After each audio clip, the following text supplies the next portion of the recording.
तर बघा, आज एक सबस्क्रायबरची मला डिमांड होती, की ताई मला तुमच्याकडून एक रोट रेसिपी पाहायची आहे. तर तुमचं बेकिंग चॅनल आहे, तुम्ही कपकेक बनवता, केक बनवतात. तर तुमचं बेकिंगचं चॅनल असल्यामुळे मला हे जे रोट आहे, तर हे बेक केलेले हवे आणि तेलात अजिबात तळलेले नको. तर अशी मला तुम्ही रोट रेसिपी द्या. तर मी त्यांच्यासाठी आज एक रेसिपी घेऊन आलेली आहे, रोट रेसिपी.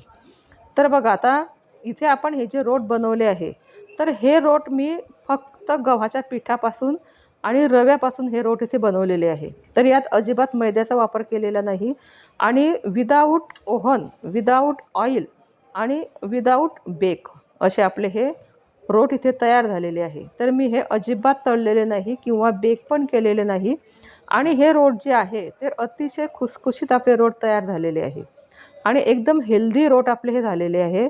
आणि बघा तर तुम्हाला मी आतून सुद्धा दाखवते की आपले हे रोट कसे झालेले आहे आणि एकदम गोल्डन ब्राऊन कलर आलेला आहे. एकदम छान आपले हे रोट इथे तयार झालेले आहे आणि आतून पण बघा किती छान आपले रोट इथे झालेले आहे. तर मग चला बघूया आपण हे रोट मी कशा प्रकारे बनवले आहे ते. तर मंडळी, तुम्ही व्हिडिओ अजिबात स्किप करू नका, पूर्ण व्हिडिओ बघा म्हणजे तुम्हाला कळेल. तर आता इथे घेतलेले आहे मी हाफ कप पाणी.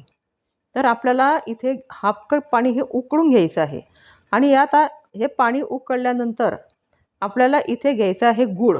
तर बघा आता हे जे रोट आहे तर हे मी गुळापासून बनवते आहे, साखरेचा अजिबात इथे मी वापर केलेला नाही आहे. तर इथे हा गूळ घेतलेला आहे मी 250 ग्रॅम.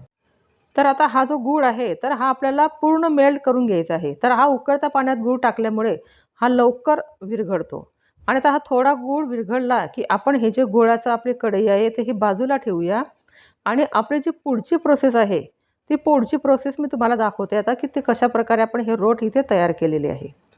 तर आता इथे घेतलेलं आहे मी एक फ्राय पॅन आणि त्या फ्राय पॅनमध्ये आपल्याला इथे टाकायचा आहे 1 कप रवा. तर बघा आता माझ्याकडे हा जो रवा आहे तर हा अतिशय बारीक रवा आहे. तुमच्याकडे जर जाड रवा असेल तर तो थोडा तुम्ही मिक्सरमध्ये बारीक करून घ्या. तर आता इथे घेतलेला आहे एकदम बारीक रवा आणि आपल्याला हा रवा आता थोडा इथे भाजायचा आहे. बघा आता याचा कलर चेंज व्हायला नको आणि यात जे काही मॉइश्चर असेल तर ते मॉइश्चर आपलं निघून जाईल, म्हणजे आपले हे जे रोट आहे तर याची सेल्फ लाईफ वाढेल. म्हणून आपल्याला हे जो रवा आहे तर हा रवा आपल्याला थोडा इथे रोस्ट करून घ्यायचा आहे. तर एक 5 मिनिट फक्त हा रवा इथे मी भाजून घेतलेला आहे आणि छान असा आपला हा रवा इथे भाजून झालेला आहे. तर बघा मंडळी, आता हा रवा जर तुम्ही भाजला नाही तर तुमचे हे जे रोट आहे तर हे जास्त दिवस टिकणार नाही आणि तुम्हाला मग हे रोट फ्रीजमध्ये ठेवावे लागतील आणि फ्रीजमध्ये ठेवल्यानंतर हे रोट आपले कडक होतात.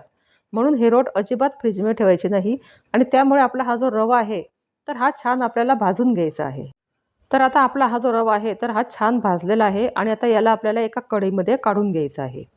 तर बघा आता हा रवा जो भाजला मी तर तेव्हा मी अजिबात तूप वगैरे काहीच टाकलेलं नाही. फक्त गरम फ्राय पॅनमध्ये आपला हा जो रवा आहे तर हा असा छान आपण भाजून घेतलेला आहे, म्हणजे त्याचं थोडं मॉइश्चर हे निघालं आहे.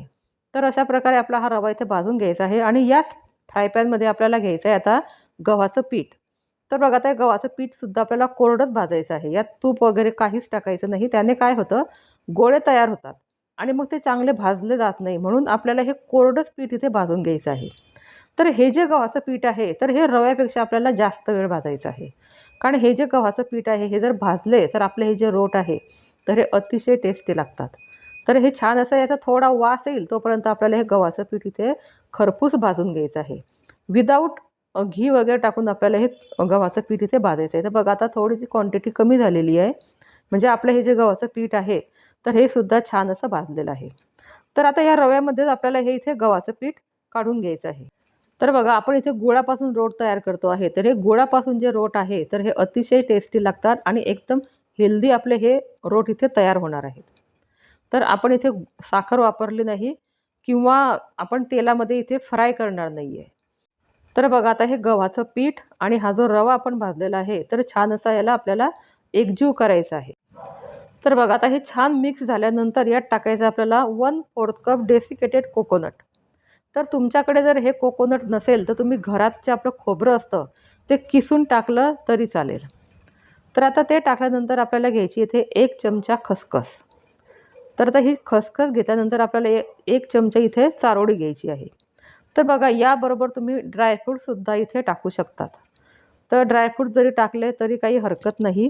आणि आता हे सर्व टाकून झाल्यानंतर आपल्याला हे छान असं एकजीव करून घ्यायचं आहे. आणि चवीपुरतं थोडं मीठ आपल्याला यात घालायचं आहे. जास्त मीठ वापरायचं नाही, फक्त थोडं मीठ आपल्याला यात टाकायचं आहे.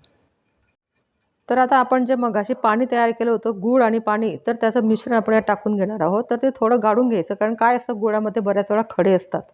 तर ते खडे आपल्या या मिश्रणात यायला नको म्हणून आपल्याला हा गुळाचं पाणी जे आहे तर ते गाळून घ्यायचं आहे. आणि बघा आता हे जे मेजरमेंट आहे तर हे अतिशय परफेक्ट आहे. तुम्हाला जर रोट घरी तयार करायचे असतील तर तुम्ही या मेजरमेंटप्रमाणे तुमचे रोट तयार करा. तर बघा आता आपलं हे जे गुळाचं पाणी होतं हे जरा थोडं गरम होतं, त्यामुळे मी स्पॅच्युलाच्या साहाय्याने आपला हा गोळा जो आहे तर तो इथे तयार करते आहे. तर बघा आता तुम्हाला जर गुळापासून हे तयार करायचे असले तर हे तुम्ही मेजरमेंट घ्या आणि यात जर तुम्हाला साखर टाकायची असली तर साखरचं जे प्रमाण आहे तर ते थोडं कमी घ्या, कारण साखर ही खूप गोड असते आणि गूळ जो असतो हा फिका असतो. त्यामुळे साखरेचं प्रमाण थोडं कमी घ्या. तर आता इथे हा गोळा आपला छान तयार होतो आहे आणि हा गोळा जो आहे तर आपल्याला हा 10 ते 15 मिनिटासाठी इथे आता छान असा झाकून ठेवायचा आहे. म्हणजे आपण जे गुळाचं पाणी इथे टाकलेलं होतं तर त्यामुळे आपला हा जो रवा आहे तर हा छान असा फुलेल आणि मग नंतर आपण 15 मिनिटानंतर इथे हे रोट तयार करणार आहोत. तर आता आपल्याला वरून आपलं जे रोट आहे त्यासाठी आपल्याला वरनं थोडे इथे बदामाचे काप लावायचे आहे आणि इथे थोडी खसखस घेतलेली आहे. तुम्हाला जर हे असं करायचं नसेल तर तुम्ही अख्खे काजूसुद्धा इथे लावू शकतात किंवा अख्खे बदामसुद्धा इथे लावू शकतात. तर बघा आता 15 मिनिट झालेले आहे. आपला गोळा जो आहे तर हा छान असा मिक्स झालेला आहे आणि एकदम स्मूथ आपला गोळा इथे तयार झालेला आहे. तर आता यापासूनचे हे जे रोट आहे तर हे रोटांची जी साईज आहे तर ही तुम्ही तुमच्या आवडीप्रमाणे तयार करा. तर बऱ्याच वेळा हे रोट जे आहे तर हे गोलच असतात असं नाही, तर त्या वेगळ्या शेपमध्ये सुद्धा हे रोट आपण बऱ्याच वेळा बघतो. तर आता इथे मी हे गोल साईजमध्ये रोट इथे बनवणार आहे.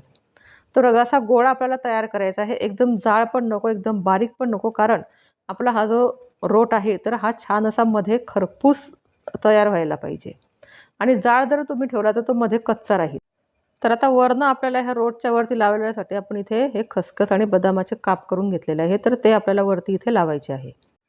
तर बघा मंडळी, आता ही जी खसखस आहे तर या खसखसमुळे आपले हे जे रोट आहे तर याची टेस्ट खूप छान लागते. तर आपण खसखस हे आतून सुद्धा टाकलेली आहे आणि वरनं सुद्धा आपल्याला इथे खसखसी लावायची आहे, म्हणून खसखसचा वापर तुम्ही आवर्जून करा रोट तयार करताना. तर अशा प्रकारे आपल्याला इथे सर्व रोट इथे करून घ्यायचे आहे. तर बघा आता एवढे रोट आपले इथे तयार झालेले आहे. तर आता आपल्याला हे जे रोट आहे तर हे तळायचे नाही, तर आपल्याला हे शॅलो फ्राय करायचे आहे. तर बघा आता इथे मी टाकलेलं आहे 1 चमचा साजूक तूप. तर इथे मी गाईचं तूप घेतलेलं आहे. तर आता हे साजूक तूप टाकल्यानंतर आपल्याला या फ्राय पॅनमध्ये हे रोट जे आहे तर ते असे शॅलो फ्राय करून घ्यायचे आहे. तर आता तूपसुद्धा छान आपलं तापलेलं आहे आणि आपल्याला ते चारी बाजूनं स्प्रेड करायचं आहे. तर एक एक रोट आपल्याला ह्या फ्राय पॅनमध्ये इथे ठेवायचा आहे आता. तर बघा, आणि आपला हा जो गॅस आहे तर हा अतिशय मीडियम गॅस ठेवलेला आहे. एकदम हाय किंवा एकदम लो सुद्धा तुम्ही हा गॅस इथे ठेवू नका. मध्यम आचेवरती आपल्याला हे जे रोट आहे तर हे शॅलो फ्राय करायचे आहे. तर आता हे एकदा आपण ठेवल्यानंतर एक 2 ते 3 मिनिट आपल्याला अजिबात हे रोट हलवायचे नाही आणि तुम्ही जर हे रोट हलवले स्पॅच्युलाच्या साहाय्याने किंवा चमच्याच्या साहाय्याने जर हलवले तर हे रोट तुटतात. त्यामुळे हे खालच्या साईडनं छान असे बेक होऊ द्यायचे आणि नंतर मग याला पलटून घ्यायचे आपल्याला. तर आपल्याला साईडने याचा कलर दिसतो की हे छान असे खरपूस भाजले जात आहे खालून. त्यावेळेसच आपल्याला इथे हे छान असे पलटून घ्यायचे आहे. तर बघा आता हे स्पॅच्युलाच्या साहाय्याने व्यवस्थित मला पलटवता येत नाही, म्हणून मग मी नंतर काय केलं, एक लाकडी उलथणं होतं माझ्याकडे. तर त्याने हे जे रोट आहे तर हे मी असे खालून वर केलेले आहे. तर बघा आता हे लाकडी उलथण्याने मी हे रोट जे आहे तर हे खालच्या साईडने सुद्धा छान असे फ्राय करून घेणार आहे. तर बघा मंडळी, आता इथे तेलाचा वापर अजिबात नाही आणि तुपामध्ये आपण हे रोट करतो आहे. तर हे खायला पण छान लागतात आणि हे टिकतात सुद्धा जास्त दिवस आणि एकदम असे ऑइल वगैरे काही होत नाही याच्यामध्ये. तर बघा आता हे अशा प्रकारे आपल्याला सर्व रोट इथे छान असे फ्राय करून घ्यायचे आहे. तर शॅलो फ्राय केल्यामुळे आपल्याला तूपसुद्धा कमी लागतं आणि तेलाचा सुद्धा आपण वापर इथे करणार नाही आहे. तर बघा आता ज्या खालच्या साईडने आपण फ्राय करत होतो तर ती साईड पहा किती छान अशी खरपूस इथे तयार झालेली आहे. तर आता हे रोट तयार करताना मला इथे 8 मिनिट लागलेले आहे.